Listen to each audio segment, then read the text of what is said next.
Hey everybody, it's Zach. Welcome back to the Heroverse. And guys, I just got done with episode 3 of The Mandalorian, chapter 19. I forget the name of this episode, so if you know the name of the episode, definitely let me know down in the comments below. This episode, guys, really started off strong. As you can see here, I have a couple of photos of kind of like of what the idea of what happened in this episode. Mainly, at the beginning of this episode, it's about, of course, Mando, and it's about Bo-Katan pretty much getting out of the waters, and pretty much like it starts off right where like Bo ends up like saving Mando Din from like drowning in the waters of Mandalore, like drowning in the mines. And pretty much it's right, like we kind of see that like Bo-Katan is kind of in shock of thinking that she saw Mythosaur down in the waters. And you could already tell that she's kind of doubting the fact that she saw that. She's like, did you see anything while you were down there? Like, did you see anything? And of course Din's like, no, I didn't see anything. And like, I just like, I don't even know if he knows what happened really. So the whole him getting dragged down by the Mythosaur, I guess we can like count that out because he doesn't even know like what happened. So in reality, we're thinking that maybe he just overstepped and then he just like sank down because of the Beskar. That's what I'm thinking. But like Bo, like I guess doesn't want to like, just doesn't even want to like think of the fact of like, oh, did I see what I think I saw of seeing a Mythosaur? Like, could the stories be true about the great Mythosaurs and stuff like that, and about Mythosaurs still existing? Like, is there a chance like that maybe what Din believes in, maybe it's not bullshit, you know what I mean? Like, so just seeing that aspect of kind of seeing Bo-Katan kind of question like, oh my god, like, was Din right? Like, you know what I mean? Like, is his creed right? Like, is this actually the way? Like, what that creed preaching like true? So just seeing Bo kind of think like question that like and wonder that whether she like says it out loud or not, which like, but you can really tell that's what she's kind of like fighting with in this episode, was very fun for me and very interesting to just see that dynamic. But also the best part about this episode definitely has to be the dog fighting sequence where like they're leaving the mines of Mandalore, and of course they end up coming across these version of TIE fighters, and there's like a whole out like dog fighting like battle. And they end up going to where like to Bo-Katan's home world, and they end up fighting on her home world, and that was just very fun for me, just seeing that whole fight sequence. And seeing the best part definitely has to be where like when Din jumps out of Bo's ship and uses his jetpack to get down to the platform to get the Naboo starfighter, and he is able to help get the TIE fighters off of Bo-Katan. And so so they could set up some like traps and maneuvers where he could shoot them out of the sky. I thought that was super fun. And pretty much the downside of this episode is that we start this episode strong after a whole big dogfighting sequence with the Naboo starfighter, Bo-Katan ship, and also the TIE fighters. And then we get to like boring ass the rest of the episode, just it gets very boring and very tiresome. And they pretty much want us to care for the doctor that we met back in season 1, the doctor that was trying to do experiments on Grogu. His name is Dr. Pershing, I think. Yeah, Dr. Pershing is the doctor that tried doing experiments on Grogu, and pretty much he is kind of getting rehabilitated into the I think it's called the New Empire, the New Order. I think it's called the New Order, the New Empire. It might have been the New Empire. I don't know. But kind of trying to he's kind of trying to find his place in the world, find his place working for the New Empire. And we get to see Coruscant in this episode, which was fun seeing Coruscant, just seeing it very it was very like lively what was going on in Coruscant. Some like events were going on in Coruscant, so it was very fun seeing Coruscant. But it just like, what a way to like transition from a fun beginning episode to kind of boring stuff following a doctor that we already don't like because he tried doing experiments on Grogu. So this episode was all about kind of us seeing like people that work for the Empire kind of trying to find a new way of adapting to the New Empire. So I mean, in reality, they're trying to set up something. And I feel like maybe the idea of this like particular kind of, episode, like, I feel like was for the idea of kind of seeing that people that, were a part of the Empire and are trying to get rehabilitated, sometimes it doesn't work. I feel like maybe that's what the point of this episode was supposed to be about, is that even like the Empire is still in the new Empire. So maybe like I feel like that was the point of this episode. And of course the one Katie O'Brien was in this episode, and of course she plays Jen Torra in the new Ant-Man and the Wasp: Quantumania movie. So it was really cool seeing Katie O'Brien in this, episode, and she plays I think she plays what's her role? She plays comms officer, and this comms officer used to work for Moff Gideon. Used to work for Moff Gideon. She used to be on Moff Gideon's ship, and pretty much Doctor Doctor I always forget this dude's name. Doctor Pershing even said that to the other people that are kind of getting rehabilitated to like this new life of working for the new Empire, and trying to find this new way of working for them. So pretty much pretty much called her out, saying, I didn't know anybody that worked with Moff Gideon would be here.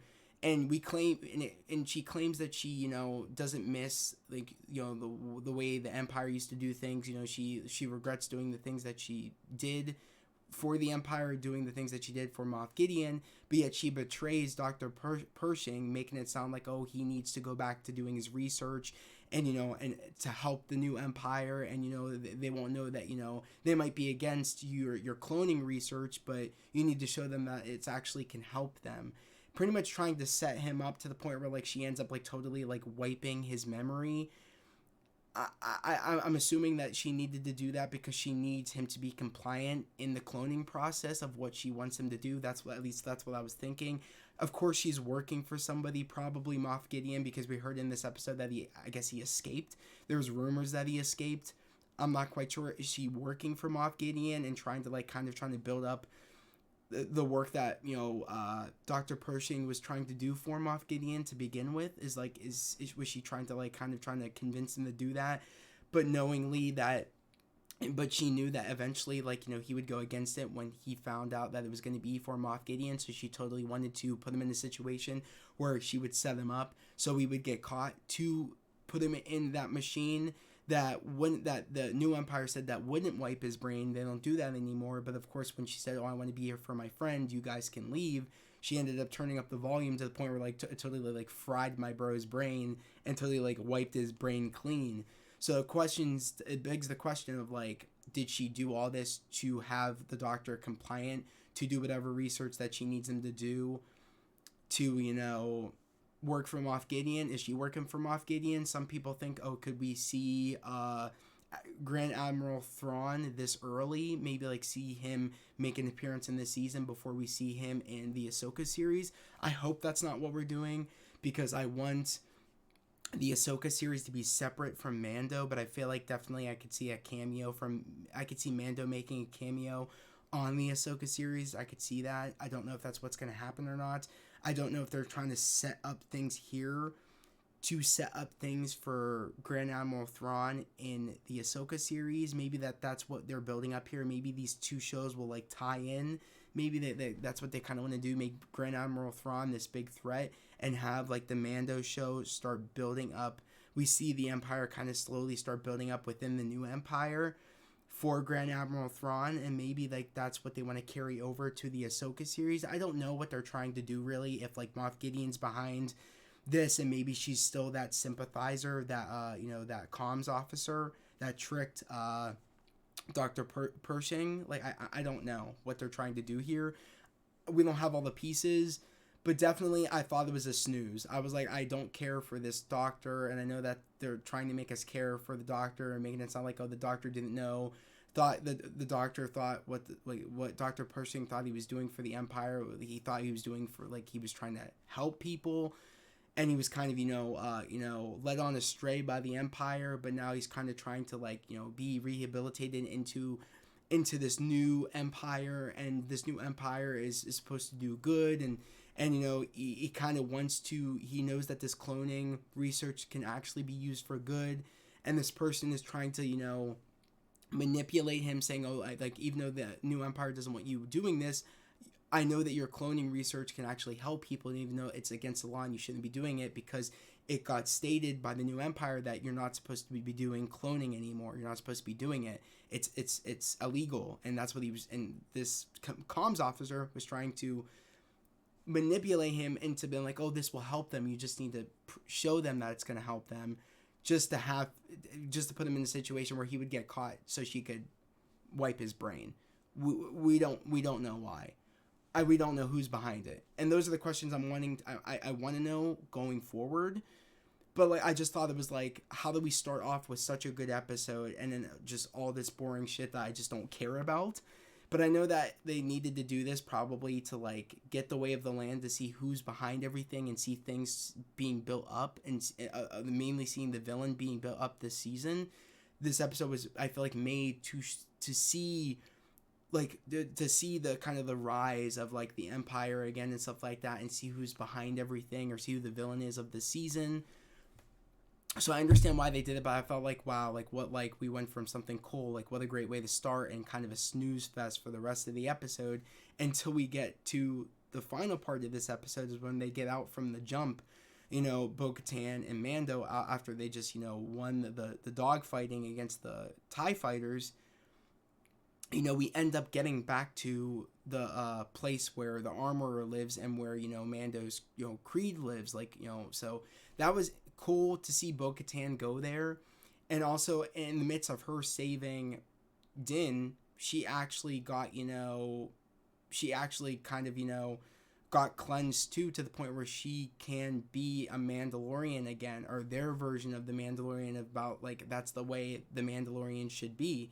And she hasn't taken her helmet off yet, so pretty much the armor is like, you can finally join the Mandalorian Creed again, Bo, like your ancestors before, like you can join again because you haven't taken your helmet off. This is the way. And I feel like, her looking at it looked like she was looking at a mythosaur, or I think it was the mythosaur that she was looking at on the wall, and she's kind of like, oh my God, like maybe this is what, maybe I'm believing now. Maybe, this is where I need to be. So I could just see that on like, even though we didn't see Bo-Katan's face, you could just tell by the way she was kind of looking in her helmet, that at the mythosaur on the wall, she was kind of thinking to herself, like, maybe this is where I need to be. Maybe this creed is actually, speaking like facts about what they believe in. Because I saw it myself in the minds of Mandalore. I saw the mythosaur, and I feel like maybe I'm starting to believe the stories, and it's just really cool seeing that, and seeing that she's kind of a part of this creed now. I'm excited to see where that, like, where things will go with that now that she's kind of a part, and kind of like believing in the way the Mandalorians are supposed to be. She's kind of believing in it because she saw it herself. You know what I mean? They didn't need to see it, but they believed it. And since she saw it, she's kind of in belief now, and is kind of, wanting to be a part of, the ways of the Mandalorian now. Or the ways that she thought weren't the ways. She's now finding out that this is the way. So I do love this. And I definitely can see a connection between Din and Bo-Katan. I know some people can see it too. I mean, how they were complimenting each other. She was complimenting him on the way how his flying was and how his shooting was on taking out those fighters. I could see them totally being a power couple. I don't know if anybody else can see that. I can. I could see them totally running, that creed of Mandalorians. I could totally see that. Or them leaving that creed, and maybe, I could see them taking that creed and building up Mandalore again. I could totally see it. But like, honestly, like, I am excited. Like, it kind of felt like a filler episode. It started out strong. The middle was tough.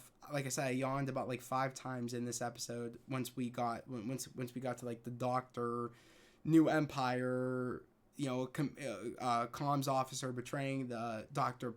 Pershing for some God knows reason. God knows from some goddamn for some God knows reason. Like I'm not quite sure, but like I don't know. It started out strong. Middle I didn't like. End I liked. I am excited to see what they do going on into episode 4. We'll just have to wait and see. I want to know what your opinions are, guys, on this episode. Did you like it? Did you not like it? Do you guys kind of get where I'm coming from, where it started out strong? The middle part of it was just, it felt like it was going on forever, and it was just like boring, and it kind of felt like filler. I definitely think hopefully it will go somewhere, and that comms officer has to be working for someone. Could it be Grand Admiral Thrawn, or could it be, of course, what's his face, Moff Gideon? I think it's Moff Gideon. I feel like because also Giancarlo Esposito was on the red carpet for season 3, and I feel like it's not a coincidence that they keep talking about Grand Admiral. It's not a coincidence that they keep talking about, Moff Gideon escaping, and she was a comms officer for Moff Gideon on his ship. I feel like she's totally like working for Moff Gideon, and we'll probably see him show up probably at some point in the episode or in the season.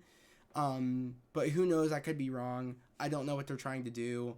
I definitely am hoping next week's episode will be a lot better. It just was disappointing because they started out so strong. I was bored the entire way until we got to the end. With Mando kind of being accepted back into the Creed, and Bo-Katan being accepted into Mando's Creed. I don't know. It was strong beginning, sucky middle, strong end. I'm excited for next week's episode. Guys, yet again, let me know your thoughts. Again, here, if you're new to the channel, subscribe to the channel, put notifications, like this video. I would love to have you guys here, part of the fam, part of the channel. We're all about spreading love, positivity, and motivation. And yet again, guys, we're almost to 700 subscribers. That is the goal, to hit 700 subscribers. My initial goal at the end of this year is to hit 1,000 subscribers and get monetized. So yet again, if you love Mandalorian just as much as I do, definitely subscribe to the channel, put notifications, and like this video. But guys, yet again, that was the video. I hope everybody has a great day, a safe day, and I'll see you guys next time. Peace.